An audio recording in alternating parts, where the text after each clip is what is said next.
ہرقل شاہ روم نے قریش کے قافلے میں ایک آدمی بلانے کو بھیجا، اور اس وقت یہ لوگ تجارت کے لیے ملک شام گئے ہوئے تھے، اور یہ وہ زمانہ تھا جب رسول اللہ صلی اللہ علیہ وسلم نے قریش اور ابو سفیان سے ایک وقتی عہد کیا ہوا تھا۔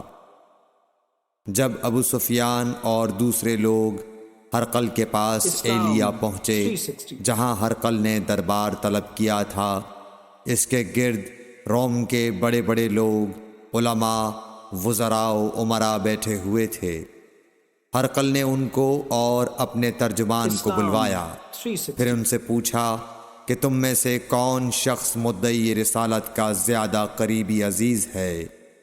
ابو سفیان کہتے ہیں کہ میں بول اٹھا کہ میں اس کا سب سے زیادہ قریبی رشتہ دار ہوں۔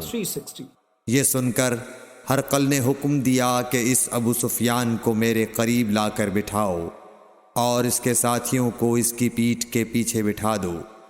پھر اپنے ترجمان سے کہا کہ ان لوگوں سے کہہ دو کہ میں ابو سفیان سے اس شخص یعنی محمد صلی اللہ علیہ وسلم کے حالات پوچھتا ہوں، اگر یہ مجھ سے کسی بات میں جھوٹ بول دے تو تم اس کا جھوٹ ظاہر کر دینا۔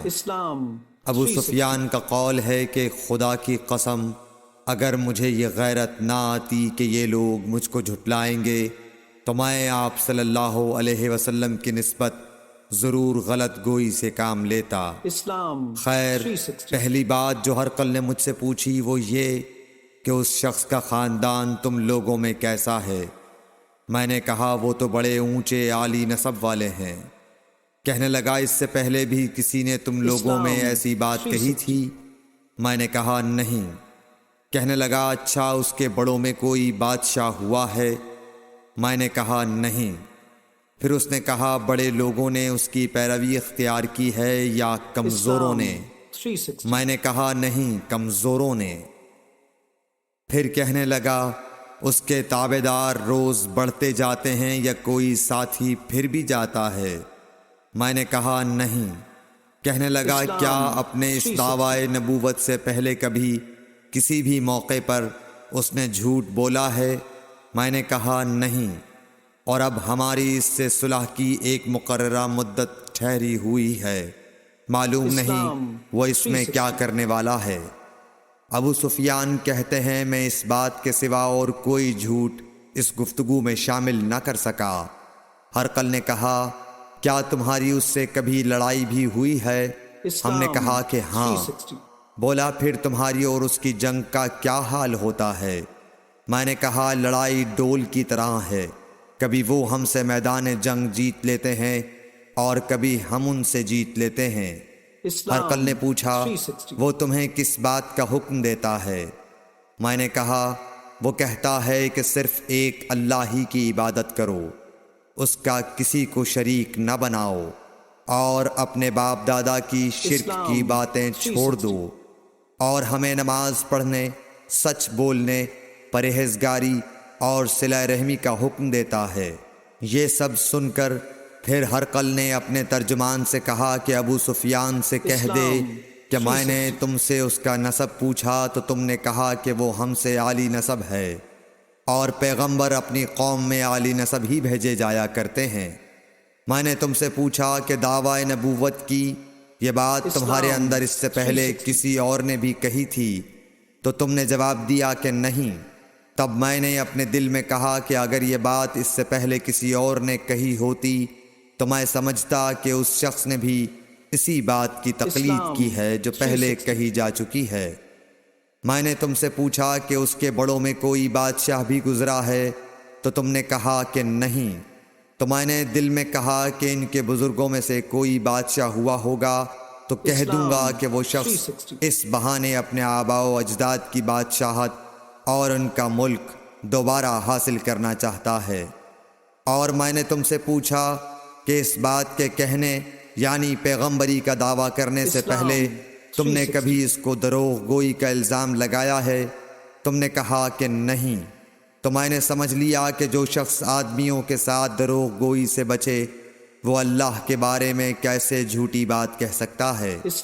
اور میں نے تم سے پوچھا کہ بڑے لوگ اس کے پیرو ہوتے ہیں یا کمزور آدمی؟ تم نے کہا کمزوروں نے اس کی اتباع کی ہے۔ تو دراصل یہی لوگ پیغمبروں کے متبعین ہوتے ہیں۔ اور میں نے تم سے پوچھا کہ اس کے ساتھی بڑھ رہے ہیں یا کم ہو رہے ہیں؟ تم نے کہا کہ وہ بڑھ رہے ہیں، اور ایمان کی کیفیت یہی ہوتی ہے حتیٰ کہ وہ کامل ہو جاتا ہے۔ اور میں نے تم سے پوچھا کہ آیا کوئی شخص اس کے دین سے ناخوش ہو کر مرتد بھی ہو جاتا ہے؟ تم نے کہا نہیں۔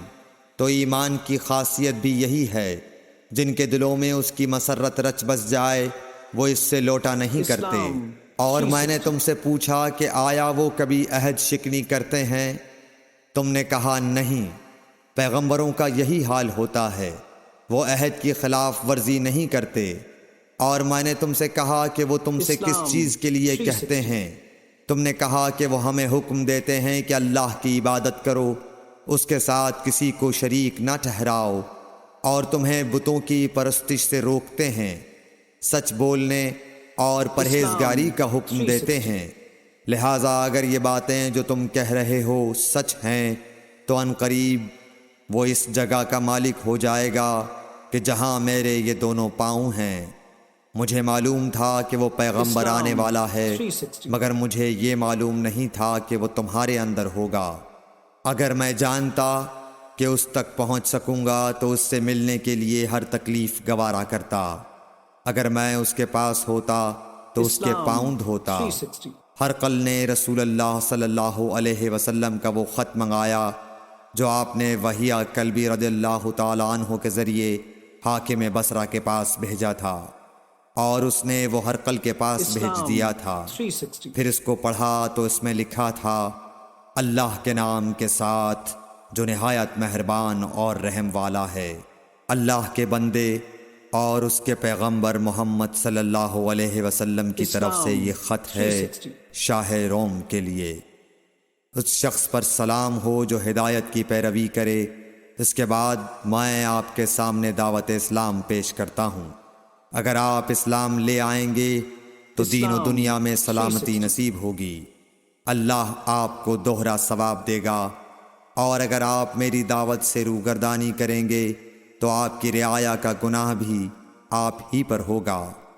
اور اے اہل کتاب، ایک ایسی بات پر آ جاؤ جو ہمارے اور تمہارے درمیان یکساں ہے، وہ یہ کہ ہم اللہ کے سوا کسی کی عبادت نہ کریں اور کسی کو اس کا شریک نہ ٹھہرائیں، اور نہ ہم میں سے کوئی کسی کو خدا کے سوا اپنا رب بنائے۔ پھر اگر وہ اہل کتاب اس کتاب سے منہ پھیر لیں تو مسلمانوں، تم ان سے کہہ دو کہ تم مانو یا نہ مانو، ہم ایک خدا کے اطاعت گزار ہیں۔ ابو سفیان کہتے ہیں، جب ہرقل نے جو کچھ کہنا تھا کہہ دیا اور خط پڑھ کر فارغ ہوا تو اس کے ارد گرد بہت شور و غوغا ہوا، بہت سی آوازیں اٹھیں اور ہمیں باہر نکال دیا گیا۔ تب میں نے اپنے ساتھیوں سے کہا کہ ابو کبشہ کے بیٹے حضرت صلی اللہ علیہ وسلم کا معاملہ تو بہت بڑھ گیا۔ دیکھو تو اس سے بنی اصفر روم کا بادشاہ بھی ڈرتا ہے۔ مجھے اس وقت سے اس بات کا یقین ہو گیا کہ حضور صلی اللہ علیہ وسلم ان قریب غالب ہو کر رہیں گے، حتیٰ کہ اللہ نے مجھے مسلمان کر دیا۔ راوی کا بیان ہے کہ ابن ناطور ایلیا کا حاکم ہرقل کا مصاحب اور شام کے نصارہ کا لاٹ پادری بیان کرتا تھا کہ ہرقل جب ایلیا آیا ایک دن صبح کو پریشان اٹھا تو اس کے درباریوں نے دریافت کیا کہ آج ہم آپ کی حالت بدلی ہوئی پاتے ہیں، کیا وجہ ہے؟ ابن ناطور کا بیان ہے کہ ہرقل نجومی تھا، علم نجوم میں وہ پوری مہارت رکھتا تھا۔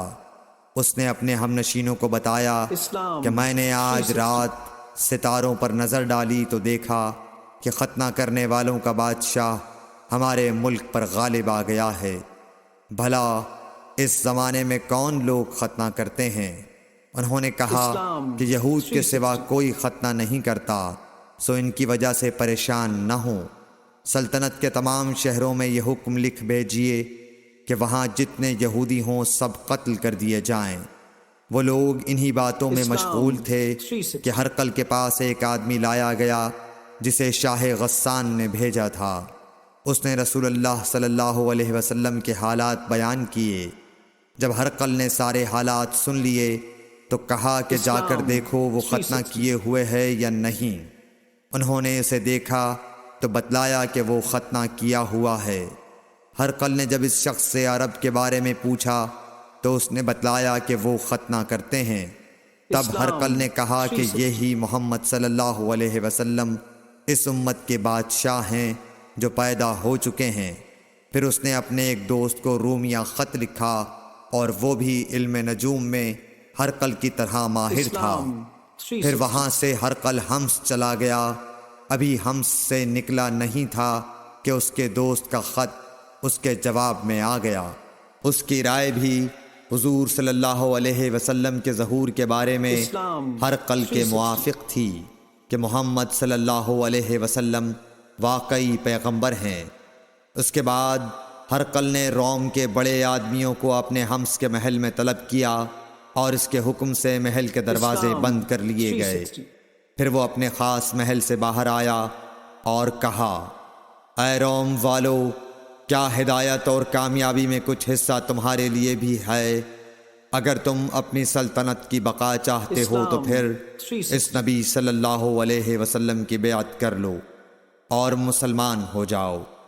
یہ سننا تھا کہ پھر لوگ وحشی گدھوں کی طرح دروازوں کی طرف دوڑے، مگر انہیں بند پایا۔ آخر جب ہرقل نے اس بات سے ان کی یہ نفرت دیکھی اور ان کے ایمان لانے سے مایوس ہو گیا تو کہنے لگا کہ ان لوگوں کو میرے پاس لاؤ۔ جب وہ دوبارہ آئے تو اس نے کہا، میں نے جو بات کہی تھی اس سے تمہاری دینی پختگی کی آزمائش مقصود تھی، سو وہ میں نے دیکھ لی۔